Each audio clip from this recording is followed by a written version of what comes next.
Белгілі жазушы Еркінбай Әкімқұлов әйгілі композитор Шәмші Қалдаяқовтың ескі серіктерінің бірі.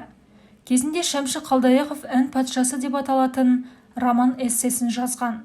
Сол Шәкеңнің ескі досымен сұхбаттан үзінді. Шәкең жөнінде мына дүниеде бірталай айтқанмын, деді қарлығыңғы дауыспен үстел үстінде жатқан кітабын нұсқап.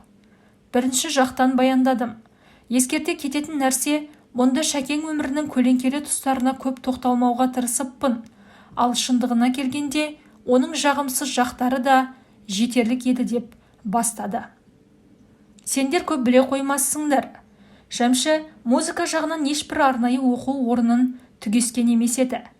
Ол өнер биігіне Құдай берген талантының арқасында көтерілген адам. Алғашқыда Ташкентте музыкалық училищеде оқыған көрінеді. Сол жақта жүргенінде бірінші курсты бітірді ме, бітірмеді ме, әйгілі әнші Жамал Омаровамен жолығып қалғандай. Сәті түсіп екеуі біраз шүйіріліскендей. Содан, Жәкең оны талантың бар бала екенсің. Сенің орның училище емес, консерватория деп Алматыға алып келеді. Яғни, қазақтың болашақ ұлы композиторының жолын ашқан осы кісі деуіміз керек. Сөз орайында айта кетейін. Бұл кісі Күләш Байсейітова, Роза Бағлановалардың замандасы. Өзім талай көргенмін, кездескенмін. Марқұм қазіргі Қонаев пен Қабанбай Батыр көшелерінің қиылысында орналасқан үйлердің бірінде 3-ші қабатта тұрды. Өте жақсы адам еді. Интервью алып, газетке де жарияладым. Бәрі күні бүгінге дейін есімде. Содан не керек, Шәкең Алматыға келіп консерваторияға оқуға түседі. Ол тұстағы ректор Ахмет Жұбанов еді. Тағы бір қайталап айтайық. Оны жоғары оқу орнының басшысымен сөйлесіп, Шәмшінің 2 жылдық дайындық бөліміне қабылдануына тікелей ықпал еткен де Жамал апайымыз. Ерекеңнен, сонда консерваторияның дайындық бөлімі 2 жылдық болғаны ма деп сұраймын. Дәл солай.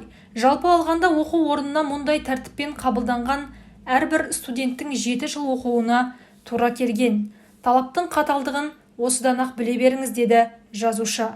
Бірақ Шәмшекең сол дайындық курсында бітірген жоқ-ау.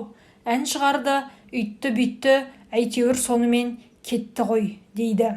Ал сіздер қалай таныстыңыздар? Жаңылмасам 1958 жылы болуы керек.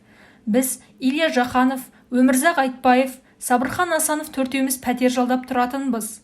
Бір күні Илья 2 құлағы қалқиған, шағын денелі әсем мұртты бір жігітті ертіп келді. Сөйтсек, Шәмші. Алғашқы әндерін радиодан естіп, тамсанып әңгіме қылып жүретінбіз. Содан ол бізбен бірге тұра бастады. Консерваториясына барып келіп жүреді. Дегенмен көп ұзамай оқудан шығып қалды. Нақты себебі міне, Шәмшінің кінәсі мынау деп дөп басу айту қиын. Сабақтарды жиі босатқаны да рас. Ал ерқашты жылқыдай қылып оқудан шайлықтырған жағдай ұлты бөлек оқытушылардың бірі ылғи қақпайлап маза бермеген. Шыдамсызсың, табансызсың, ізденбейсің деп көп түртпектеген секілді. Ол кісі оқудан шығып қалған соң жұмысқа тұрды ма деп сұрадым. Жоқ, жұмыс іздей қоймады.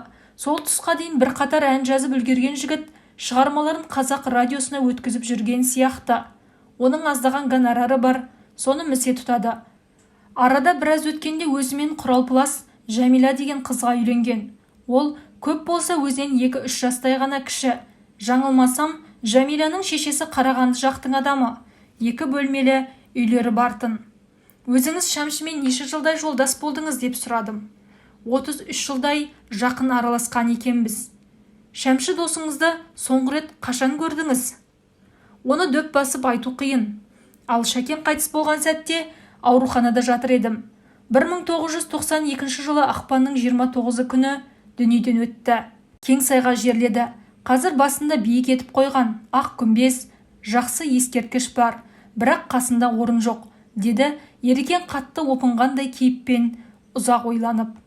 Мен Шәкең өміріне қатысты көп ешкімге айта қоймаған бір шындықтың шетін ашсам. Шәмшіге ұзақ уақыт жәрдемдескен әуелі Құдай.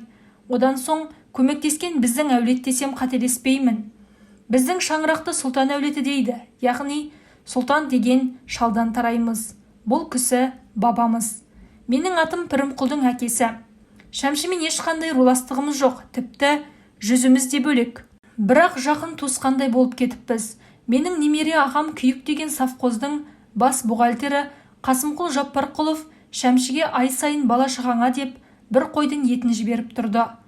Тағы бір немере ағам Ақтөбе совхозының зоотехникі Істілеу Керімқұлов, ол да берді.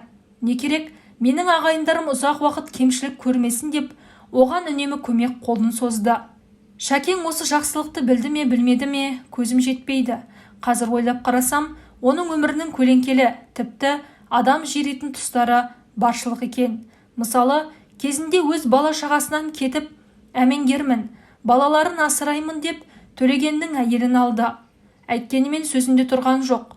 Онда біраз жүрді де жайына кетті. Соның алдында Төкеңнің жесіріне сен оған сене берме, аса елікпе. Ішетіннің өзі білесің. Берекең болмайды, күн ертең мына үйіңді сатқызады, ал ақша біткен соң жөніне жөнеледі деп ескерттім. Тыңдамады. Қайта осы сөзімді Шәмшіге айтыпты. Еркінбай солай дейді деп. Шәкең маған қатты ренжіді. Осыны айтқан ерекең терең күрсініп, мұңайған кескінімен, осы менің айтқанымды түсіне ме өзі дегендей, маған тесіле сынай қарап едәуір отырды. Жер хабар айтпасын, кейде Шәкеңді сонша жек көріп кететінім рас. Не тиген түк пайдасы, ешбір жақсылығы жоқ.